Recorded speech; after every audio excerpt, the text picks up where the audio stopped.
Testing 1 2, testing 1 2, testing 1 2, testing 1 2, testing. Testing 1. Carl, could you tell me your initial impressions of Jonestown? Well, my initial impression of Jonestown was that I had no impression. I had unbelievable stories told to me. I didn't know whether I'm dealing with fairy tales or people obsessed with the ultimate possibilities of the importance of what they were doing or the true reality, the real thing. And when we went to the airport that morning with the sky crying and with most of the members of the press late, we were 2 hours and about 20 minutes late in our departure, and then flying for over 100 and some miles above the clouds and not being able to get any bearing on where we were. In fact, I had to assist the plane all the way. But one of the most uncanny experiences I had was that at the proper time, when there was a break in the clouds, the co-pilot came through a break, and he knew where he was. He said, you know, we're within a very few minutes of the landing strip. And when we got at the landing strip and found the delegation was waiting there for us, and even though as we moved toward the premises, the perimeters of Jonestown, the elements continued to shed their tears on us, we were buoyed by the fact that as we went along the way, one of the leaders of the project, Brother Brown, began to describe what we were seeing and how many thousand of banana saplings, you might say, had been planted, and how that the banana trees were now beginning to bear fruit. And as we moved into the, I guess it's approach of maybe 3 or 4 miles inside of the gate, and we reached the second welcome to Jonestown's agricultural experimental and demonstration project, we begin to feel the vibrations or the beat, the pulse of the people who were dedicating this period of their lives to creative endeavor in collective activities. And even though we passed the important part of the project, the piggery, the chickery, and where the cattle were grazing, we could see that there was a very important upbeat in the undertaking. And we had to limit our activities to the major administrative and living quarters because the rain continued to pour. In fact, all of us had to be given new wearing apparel because we were soaked to the bone. But shortly after we got there, and I was privileged to greet Reverend Jim Jones, and I knew that things he talked about and the stars I'd seen in his eyes 3 or 4 years ago were now a thing that had come to pass. And we began to move from one area of activity to the other. We went to the medical polyclinic after visiting the doctor's office, and we had some insight into the very serious concern of the medical specialists for the health and well-being of these people. And then how the outreach program in terms of the polyclinic, where every effort is made to practice the highest standards of medical care.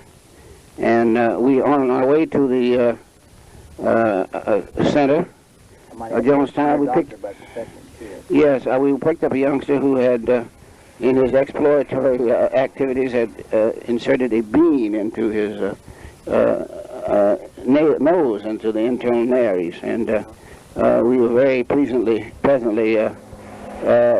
receptive of the fact that within a period of time the doctor had extracted the foreign object, and he was breathing happily and was prepared now to begin other journeys of exploration. Then we had a dinner, a lunch that was an extended dinner, in the reception and in the, I guess, the banquet tent pavilion, where we were serenaded by the Jonestown Express, made up of the nucleus of the very majestic orchestra and choir director at the Jones Temple in San Francisco. During our meal, we also had an opportunity to see excerpts of various audiovisual tapes of roots, and we were knowledgeable of the fact that even though these people were miles away from highly industrialized society, they had brought the best of that society back to say to their young people that while we're here, we're not isolated, because thoughts and ideas know no boundaries of geography or time. After we had a meal, we had an abbreviated show with some of the most gifted talent I've heard in a long time perform. And the very interesting thing, many of these people who are excellent musicians, this is a hobby. This is a part-time endeavor. Everybody there is involved in something creative. And the woman pianist, I forget her name, the organist, Diane, is a master mechanic dealing with rebuilding and of tractors, working in the machine shops and that type of thing.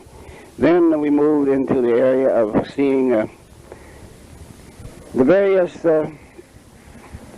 social and medical services rendered in the administrative complex. One of the most fascinating journeys was into the nursery, where young people, the preschool child, in fact, shortly after birth, youngsters are placed in this facility, and the tremendous amount of paraprofessional skills shown by persons who, I'm sure, prior to their arrival here, did not know that they had latent in them the capacity to not only care for the young, but to, in a psychological way, but to participate in the taking care of the young. Mm-hmm. And as we moved along rather hurriedly, we went to the learning center given to the concerns for young people who are slow learners, but this demonstrates that the Jonestown Council believes that every child is educable. Every child represents a precious opportunity to make a contribution to man's eternal struggle to develop community. And then we went from this location to the machine shop, the central supply sources.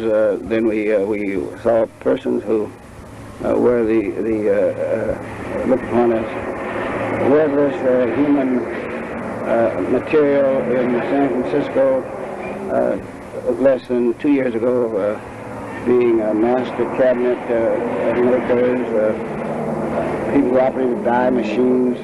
And one of the interesting things that I found was that Jonestown, the People's Temple, they found a tremendous merit in the dynamics of educational procedures that are now spreading over the Caribbean from Cuba. Mm-hmm. Recognize that one must learn a certain part of the working day, but the best way to maintain the capacity to acquire. Carl, we're at the airport and you have to get going, I know, really quick, but what do you think is the most significant accomplishment of the Jonestown community?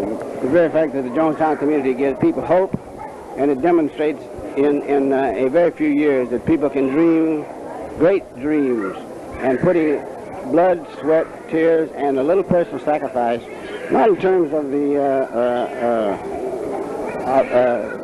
personal sacrifice in terms of suffering, but in terms of the conveniences of industrial age, that they can see before their very eyes dreams come true. And this is the hope. This is the message. And I'm hopeful that this message will be propagated and spread, and I, for one, can do everything possible to spread the message. And I have come to Jonestown. I've seen the way of the future in terms of living in the present, And that's what I find very intriguing and challenging. Thank you very much.